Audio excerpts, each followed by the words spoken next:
এই তুমি কি আগামীকালকে কুমিল্লা বিশ্ববিদ্যালয়ের ভর্তি পরীক্ষা অংশগ্রহণ করতে যাচ্ছ? তাহলে আজকের এই ভিডিওটা তোমার জন্য অনেক বেশি গুরুত্বপূর্ণ হতে চলেছে।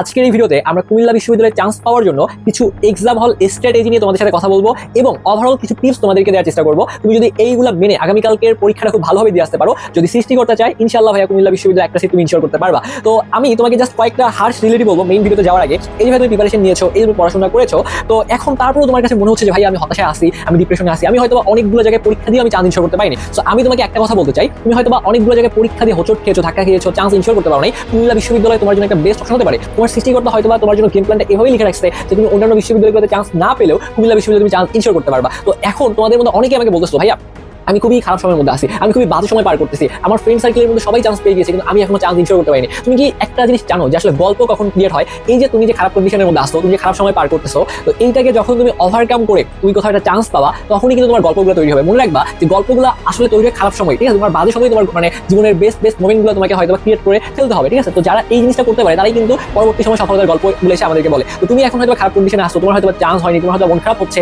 তোমার মনে হচ্ছে যে আমার সবকিছু এলোমেলো হয়ে গেছে, এটাই তোমার জন্য একটা আশীর্বাদ, এটাই তোমার জন্য একটা মানে কি বলবো খুবই ভালো একটা সুসংবাদ হয়তো তুমি সামনে দিতে যাচ্ছ। এই জন্যই হয়তো সৃষ্টি করে তোমাকে খারাপ সময় দিয়ে বা তোমার পরীক্ষা নিচ্ছে। ওকে, তো এই জিনিসটাকে তোমাকে একটু ধৈর্য ধরে এই জিনিসটাকে ওভারকাম করতে হবে। তুমি যদি কয়েকটা দিন পরে যখন তুমি চান্স পেয়ে যাওয়া, যদি পরীক্ষাটা ভালো মতো দিতে পারো, তোমার হয়তো অনেকগুলো জায়গায় হয় নাই, বাট কুমিল্লা বিশ্ববিদ্যালয়ে চান্স হইলে অতীতের যে দুঃখগুলো বা যে কষ্টগুলো ছিল এটা কিন্তু তুমি অনেকাংশেই রিমুভ করতে পারবা। বাট তুমি যদি মনে করো যে না আমাকে দিয়ে হবে না, আমি পারবো না, তাহলে কি ভাইয়া যারা হচ্ছে কালকে কুমিল্লা বিশ্ববিদ্যালয়ে পরীক্ষা দিবে, যারা ফাইট করবে, তুমি তাদের থেকে কি একটু মানে অন্যরকম চিন্তা ভাবনা করতেছো না? একটু তুমি তাদের থেকে আলাদা হয়ে যাচ্ছ না? এটা তো করা যাবে না ভাইয়া। যে আমার চান্স না হতেই পারে, আমি অনেকগুলো জায়গায় পরীক্ষা ধাক্কা খেতেই পারি, এটা কোনো সমস্যা না, বাট আমার হাতে সামনে যে রাস্তাগুলো রয়েছে এখানে আমাকে লড়াই করে আমার জেদের মাধ্যমে চান্স ইনশিওর করতে হবে। কারণ তোমার যদি জেদ না থাকে তুমি কিন্তু ভালো কিছু করতে পারবে না। তার মানে সৃষ্টি করতে তোমাকে যতদিন চান্স পাওয়ার সুযোগটা দেয় নাই, হয়তো তুমি ভালো মতো পড়াশোনা করছো, সিলি মিস্টেকের কারণে চান্স ইনশিওর করতে পারো না, তার মানে এটাও তোমার জন্য একটা আশীর্বাদ, এটাও তোমার জন্য একটা পজিটিভ সাইন হইতে পারে। ওকে, তোমাকে জাস্ট এই জিনিসটা বিশ্বাস করে আগামীকালকে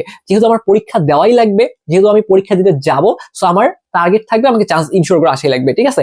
সামনে পিছনে ডানে বামে কারো কোনো এক্সপেকটেশন আমার উপরে নেওয়া যাবে না, ঠিক আছে? আমি চান্স যদি পাই, আমি আমার নিজের যোগ্যতায় চান্স পাবো, আমি পড়াশোনা করছি, আমি রাত জেগে স্ট্রাগল করছি, দ্যাটস আমি চান্স পাবো, ঠিক আছে? তো এখানে ডানে বামে কোনো আত্মীয় স্বজনের প্রেশার, ফ্যামিলি মেম্বারের প্রেশার, কারো কোনো এক্সপেকটেশন তোমার উপরে যদি চাপিয়ে দেয় তুমি সেটা নিবা না, কারণ চান্স পাইলেও পুরো কেইটা তোমার, আর যখন তুমি একবার চান্স পাবা না ওই সেম মানুষগুলো এসে তোমাকে কথাবার্তা শোনাবে। তো আমরা কারো কোনো কথায় কান দিব না, যেহেতু আমাদের পরীক্ষার আগের রাত, আজকে আমরা মেন্টালি একদম কুল, ঠিক আছে? জাস্ট ভাই একটা গাইডলাইন দিব তোমাদেরকে, যেহেতু তুমি পরীক্ষায় বসতে যাচ্ছ, ডিসিশন একটাই, আগামীকাল আমাদের চান্স পাওয়া লাগবে। ওকে, আচ্ছা, সো আমরা এখন যদি একটু পয়েন্টে আসি যে কুমিল্লা বিশ্ববিদ্যালয়ে কিভাবে আমি আগামীকালকে একটা সিট ইনশিওর করবো। সো প্রথমে আমি তোমাকে একটা জিনিস বলবো যে কুমিল্লা বিশ্ববিদ্যালয়ে সব মিলে 300টার মতো আসন রয়েছে। তো এখানে তোমরা জানো কিনা আমি জানি না, যেহেতু এখানে তোমাদের তোমরা এটা হয়তো জানো যে ফিজিক্স থেকে 25টা প্রশ্ন উত্তর করতে হবে, এইদিকে তোমার হচ্ছে কেমিস্ট্রি থেকে তোমাদের 25টা প্রশ্ন উত্তর করতে হবে, তো এটা বাধ্যতামূলক, সবাইকে উত্তর করতে হয়। আর এইদিকে তোমাদের যে সেগমেন্টটা রয়েছে সেখানে তোমার হচ্ছে বায়োলজি থেকে 25টা প্রশ্ন থাকবে।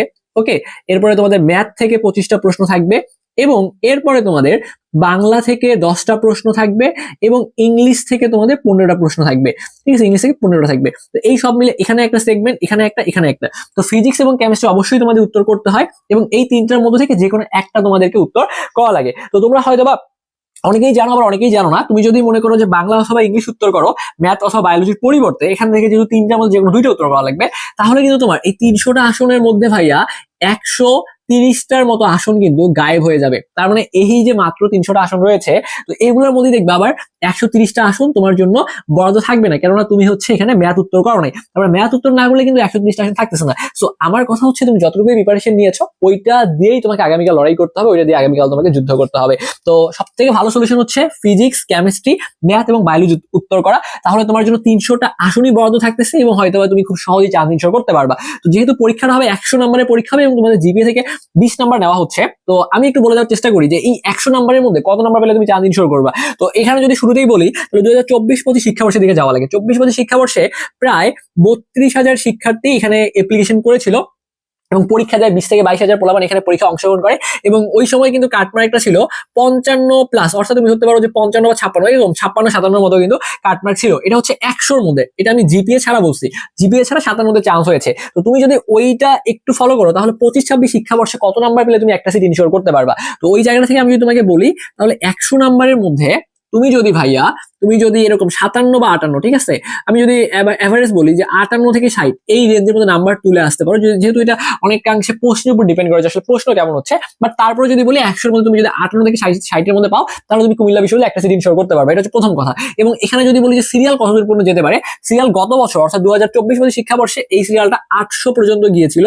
আর 25-26 যদি তোমাকে বলি, এই সিরিয়ালটা তোমার হচ্ছে এবছর তোমার 1000 থেকে 1200 পর্যন্ত যাওয়ার একটা ভালো পসিবিলিটি রয়েছে। ওকে, সো তুমি সবসময় একটা জিনিস চিন্তা করবা যে কুমিল্লা বিশ্ববিদ্যালয়ে তোমরা কারা পরীক্ষা দিচ্ছ, যারা হয়তো বিভিন্ন জায়গায় পরীক্ষা দিয়ে চান্স ইনশিওর করতে পারো নাই, এখনো তোমাদের পায়ের তলা মাটিতে শক্ত হয়নি, তারাই কিন্তু কুমিল্লা বিশ্ববিদ্যালয়ে পরীক্ষা অংশগ্রহণ করতেছে। তো ওই জায়গাটা থেকে তোমার যে কম্পিটিটর, এগুলো তোমাদের সেম ক্যাটাগরির পোলাপানি পরীক্ষায় বসতে যাচ্ছ।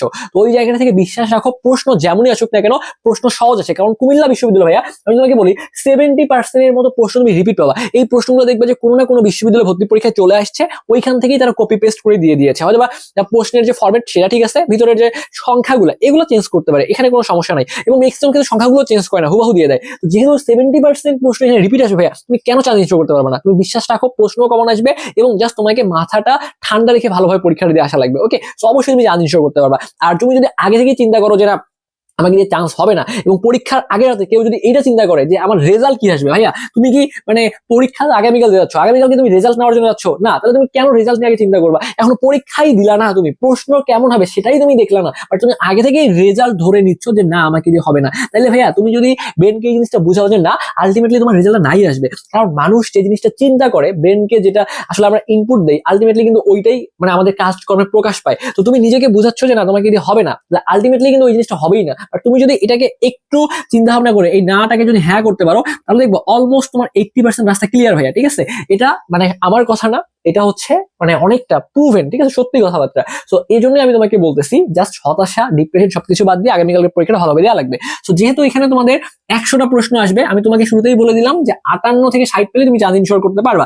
এবং যেখানে 70% প্রশ্ন রিপিট আসে। তো এই যে আমাদের 1 ঘন্টা, এই 1 ঘন্টা আমরা প্রপার একটা গেম প্ল্যান সাজাবো। এই গেম প্ল্যানটা তোমাদেরকে একটু দেওয়ার চেষ্টা করি। তো আমরা এটাকে দেখো 20-20 এবং হচ্ছে এখানে 10-10, অর্থাৎ মানে 20-20-10-10 চারটা ফরম্যাটে সাজাইছি। তো আমরা যদি একটু কথাবার্তা বলার চেষ্টা করি, প্রথমের যে 20টা মিনিট, এই 20 মিনিট হচ্ছে তোমার পরীক্ষার হলে অনেক বেশি গুরুত্বপূর্ণ হতে চলেছে। না আমরা প্রথমত ভালোভাবে লিখবা, লেখার পরে যে কাজটা করবা, এই প্রথম 20 মিনিটে তোমার টার্গেট থাকবে যে সম্পূর্ণ প্রশ্নটা তুমি একবার পড়া শেষ করে ফেলবা। এটা কিন্তু অনেক বড় একটা কি ফ্যাক্টর, যে প্রথম 15 থেকে 20 মিনিটে পুরো প্রশ্নটা শেষ করে ফেলা।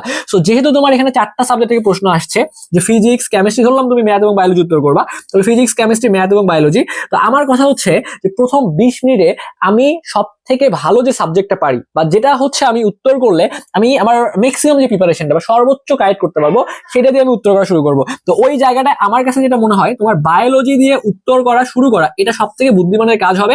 কেননা বায়োলজি তুমি খুব অল্প সময় উত্তর করে ফেলতে পারবা। তো ওই জায়গাটা থেকে প্রথম 20 মিনিটে তুমি উত্তর করা শুরু করবা বায়োলজি দিয়ে। তাহলে প্রথমে যদি বায়োলজি উত্তর করো, এরপরে তুমি কেমিস্ট্রি উত্তর করবা, বায়োলজির পরে তুমি কেমিস্ট্রি উত্তর করবা, এরপরে তুমি ফিজিক্স উত্তর করবা, এরপরে তুমি ম্যাথ উত্তর করবা, এবং এই চারটা প্রশ্নই তুমি প্রথম 20 মিনিটের মধ্যে একবার শেষ করার ট্রাই করবা। প্রথম 20 মিনিটে যেগুলো প্রশ্ন দেখেই পারা যায়, কোনো চিন্তা করা লাগতেছে না, ধূপধাপ তুমি দাগায় আসতে পারবা, এই টাইপের প্রশ্নগুলো তুমি আগে উত্তর করা শেষ করো। তো এই ক্ষেত্রে দেখা যাবে প্রথম 20 মিনিটের মধ্যে তুমি যদি 35টা 30 থেকে 35টা দাগায় ফেলতে পারো, 35টা দাগাইলে এটা খুব ভালো একটা স্কোর। 35টা, ঠিক আছে, 35টা কেন বললাম 35টা, কারণ এখানে যদি বায়োলজির প্রশ্নগুলো তোমাকে চিন্তা ভাবনা করা লাগবে না, তুমি যদি পারো তুমি খুব দ্রুতই দাগানো শেষ করে ফেলতে পারবা। তো এই জন্য প্রথম 20 থেকে 18 থেকে 20 মিনিটে তুমি 35 প্লাস দাগানোর টার্গেট রাখবা, এবং এখানে যে প্রশ্ন সব থেকে বেশি পারো এবং যেগুলো কম সময় উত্তর করা যায়, এভাবে তুমি একবার পুরো প্রশ্ন শেষ করে ফেলো। তাহলে তুমি একটা জিনিস চিন্তা করবা, যে প্রথম যখন প্রশ্নগুলো তুমি দেখবা তোমার কাছে একটু অচেনা লাগবে। তোমার একটা এক্সাম্পল দিই, ধরো তুমি কোনো একটা অচেনা এলাকায় গেছো, ঠিক আছে, ওই এলাকায় দেখতেছো অনেকগুলা গলি, অনেকগুলো রাস্তাঘাট রয়েছে, এদিকে রাস্তা এদিকে রাস্তা, তুমি প্রথমে দিকে যা বুঝতে পারতেছো না যে আসলে তুমি কোন রাস্তায় যাবা। ঠিক আছে, তো আমার ক্ষেত্রে এরকম হয়েছিল, যখন প্রথম দিকে ক্যাম্পাসে গেলাম, বাজারে যে দেখি যে অনেকগুলো রাস্তা আমি খুঁজে পাচ্ছিলাম না। তো ওই এক রাস্তা দিয়ে যখন বারবার করে যাওয়া আসা করি, তখন কিন্তু ওই রাস্তাগুলো আমার পরিচিত। ঠিক আছে, আমি কিন্তু গেলেই বুঝতে পারি যে এইদিকে গেলে বাজার, এইদিকে গেলে এই অফিস পাওয়া যাবে। সো তোমার ক্ষেত্রেও সেম, প্রথমে প্রশ্ন দেখে তোমার কাছে একটু মানে আনকমন লাগতে পারে বা একটু অচেনা লাগতে পারে, বাট ওই সেম প্রশ্ন যদি পরীক্ষা হলে তুমি যদি 2 থেকে 3 বার দেখতে পারো, তোমার কিন্তু কমন লাগবে প্রশ্নগুলো। তো ওই জায়গাটা থেকে প্রশ্নগুলো তুমি প্রথম 20 মিনিট একবার শেষ করবা, এরপরে পরবর্তী 20 মিনিটে আবার প্রথম থেকে শুরু করবা। তাহলে প্রশ্ন একটু চাইলে ছোট করে মার্ক করে রাখতে পারো, যদি তুমি উত্তরে দাগাইও না, জাস্ট প্রশ্নগুলোতে একটু হালকা ছোট করে দাগ দিয়ে রাখতে পারো তোমার বোঝার জন্য যে কোনগুলো তুমি উত্তর করো নাই। তো এরপরে যেগুলো সূত্র বসায় করা যায় বা যেগুলো হালকা চিন্তা করলে তুমি উত্তর বের করে ফেলতে পারবা, এই টাইপের প্রশ্নগুলো তুমি উত্তর করো পরবর্তী 20 মিনিটে। তো পরবর্তী 20 মিনিটে দেখবা যে তুমি আবার আবার এরকম 20 থেকে 25টা দাগাই ফেলতে পারছো। তাহলে আগে যদি তোমার 35টা হয়, পরে যদি 20টা হয়, তাহলে অটোমেটিক্যালি তোমার দেখবা যে 55, 30টা, এখানে যদি 20টাও ধরি তাহলে এখানে তোমার 50 থেকে 55 তোমার দাগানো হয়ে যাচ্ছে। ঠিক আছে, এখনো তোমার হাতে কিন্তু স্টিল তোমার হাতে 20 মিনিট সময় বাকি রয়েছে। এবং চান্স পাওয়ার জন্য সব থেকে বড় কি ফ্যাক্টর হচ্ছে, যেটা আমি তোমাকে শুরুতেই বললাম, যে তোমার ধরে নাও যে তোমাকে 60+ পাইতে হবে, 100 মধ্যে 60+ পেলে তুমি একটা সিজন শুরু করবা, অলরেডি 55 দাগাইছো, এরপরে তুমি আরো এখানে 5 থেকে 7টা, এখানে তুমি 5 থেকে 7টা দাগাবা। এবং এখানে সব থেকে ইম্পর্টেন্ট যে ব্যাপারটা হচ্ছে যে তুমি যে 60টা শিওর দাগাইছো তার মানে যে তোমার 60টা হবে, ব্যাপারটা এরকম না। কারণ অনেকাংশে দেখা যায় আমরা যতটা প্রশ্ন শিওর দাগাই আসি তার থেকে 3 থেকে 4 মার্ক পরীক্ষার হলে কমে যায়। তো এখন আমাকে যে কাজটা করতে হবে, যে যদি আমার 4টা করে প্রশ্ন ভুল করলে আমার এক মার্কস করে কাটা যাবে, তার মানে আমার এখানে চিন্তা করতে হবে যে আমার নেগেটিভ বাদ দিতে হবে এবং 3 থেকে 4 মার্ক বা মিনিমাম 3 মার্ক আমি ধরে রাখবো। নেগেটিভ এবং 3 নাম্বার বাদ দিয়ে যদি আমার সব মিলায় যদি 60 থেকে 62 আসে, তাহলে মোটামুটি শিওর, এখানে কোনো সন্দেহ নেই তুমি 4 দিন শিওর করবা। তাহলে তুমি যদি 62টাই দাগাও তাহলে তোমার কখনো 60টা হবে না, তোমাকে মিনিমাম দাগাইতে হবে। প্রশ্নের উপর অবভিয়াসলি ডিপেন্ড করে এবং অনেকে আসলে কতটা মানে সঠিক হয়ে দাগাচ্ছে এর উপর অনেক বেশি ডিপেন্ড করে। বাট তারপরেও তুমি যদি 70 থেকে 75টা দাগাও, 75+ তুমি যদি দাগাও এবং তোমার যদি নেগেটিভ বা সব ভুল যেও তোমার যদি ভাইয়া 60+ থাকে, তাহলে তুমি চান্স পাওয়ার পসিবিলিটি বেশি। তো এক্ষেত্রে আমি অনেকে দেখছি তারা হচ্ছে 80+ দাগায় আসে। কারণ তুমি যদি মনে করো দাগাইছো 60টা, সেক্ষেত্রে মার্ক অবশ্যই কমবে এবং তুমি ওই মার্কস দাগাই মাসের আসলে তুমি কাইট করতে পারবে না। কারণ এখানে অনেকগুলো ফ্যাক্টর কাজ করে। ধরো তুমি 20টা প্রশ্ন আন্দাজি দাগাইছো, যেখানে তুমি 60টা শিওর দাগাইছো, সেখানে তো 20টা আন্দাজি দাগাইলে 20টাই তোমার ভুল হবে না। আমি বললাম 20টা তোমার মধ্যে 14টাই তোমার ভুল হচ্ছে আর মাত্র তোমার 6টা কাইট হবে। তো যদি তোমার এখানে 6টাও কাইট হয় তাহলে তুমি ক্যালকুলেশন করে দেখবে, এগুলো আমি অনেক জায়গাতে বলছি, তারপরে দেখবে যে তোমার 2 থেকে 3 মার্কসের মতো এক্সট্রা চলে আসে। মানে 20টার মধ্যে 14টাই যদি ভুল করো, যদি 4 থেকে 5টা হয়, তাহলে তোমার 2 থেকে 3 মার্কস অতিরিক্ত চলে আসবে এবং এই 2 থেকে 3 মার্কসই তোমাকে চান্স পেতে অনেকটা সাহায্য করবে। এবং তোমার এই যে এখানে যেটা বললাম যে এক্সট্রা তোমার যে কাটা যাওয়ার যে ভয়টা, প্রতি বছরই এটা হয়, তুমি চিন্তা করতেছো 60 পাবো, দেখবা কমায় 65, 66 বা 67 মতো চলে আসছে। তো ওই যে 3 থেকে 4 মার্কসের গ্যাপ, সেটা কিন্তু তুমি এভাবে পোষায় ফেলতে পারবা। তো যাই হোক, এই ছিল ছোট্ট একটা ভিডিওতে কুমিল্লা ইউনিভার্সিটি নিয়ে একটা ছোট্ট একটা গেম প্ল্যান তোমাদেরকে দেওয়ার চেষ্টা করলাম। সো যেহেতু আমরা আগামীকালকে পরীক্ষা দিব এবং আমাদের প্রত্যেকেরই স্বপ্ন থাকে একটা পাবলিক বিশ্ববিদ্যালয়ে পড়ার, সো তোমার হয়তোবা, আমি যেটা শুরুতেই তোমাকে বলছিলাম, তোমার হয়তোবা আগে যে পরীক্ষাগুলো দিয়েছো সেখানে তোমার চান্স হয়নি। তো নর্মালি যে জিনিসটা হয়, এটা তুমি যে স্টিল যে জিনিসটা চিন্তা করতেছো সেটা আমি তোমাকে বলে দিতে পারবো। কেন বলে দিতে পারবো? কারণ আমি ওই জিনিসগুলো তোমার ওই জায়গায় আজ থেকে কয়েক বছর আগে পাড়ি দিয়ে আসছি। সো তুমি যে চিন্তা করতেছো যে আমি তো কোথাও চান্স পাইনি, কুমিল্লাতে আমার হবে না, ঠিক আছে, বাট যারা তোমার জায়গায় তোমার বন্ধুরা চিন্তা করতেছে কোথাও চান্স পাইছি কি না পাইছি গণার সময় নেই, কুমিল্লা ইউনিভার্সিটি চান্স পাওয়াই লাগবে, এটা সব থেকে বড় সত্য কথা। তো যারা এই বিশ্বাসটা করে আগামীকালকে ঝাঁপিয়ে পড়বে, এদের মধ্যে দেখবে অনেক প্রমাণ চান্স পেয়ে যাবে। আর যাদের ওই মেন্টালিটি থেকে বা ওই গেম প্ল্যান থেকে এখনো বের হতে পারে নাই যে হয়তো নাই, আমি তো পারতেছি না, আমার কিন্তু হচ্ছে না, এই যে একটা জিনিস, এটা ব্রেন থেকে সরানো অনেক বেশি ইম্পর্টেন্ট এবং এটা অনেক বেশি ডিফিকাল্ট, এটা আমি জানি, এট দ্য সেম টাইম অনেক বেশি ডিফিকাল্ট। তো যে সরাইতে পারবে, যে এইগুলোকে সরায়, কুমিল্লা ইউনিভার্সিটি বিগত বছর প্রশ্ন যা পড়ছো, আজকে তো আমার কিছু পড়তে পারবো না, ওইটা নিয়ে যদি ভালো মতো পরীক্ষা দিয়ে আসতে পারো, কুমিল্লা ইউনিভার্সিটিতে অবশ্যই তোমার একটা সিট ইনশিওর করে আসতে পারবে। তো যাই হোক, ভালো মতো পরীক্ষা দিয়ে আসো, তোমাদের সকলের জন্য অনেক অনেক দোয়া এবং শুভকামনা থাকতেছে আমার পক্ষ থেকে, আমাদের স্বপ্নের পাঠশালার পক্ষ থেকে। পরীক্ষা দিয়ে আসে আমাদেরকে জানাইও যে পরীক্ষা তোমাদের কেমন হয়েছে। ধন্যবাদ সবাইকে।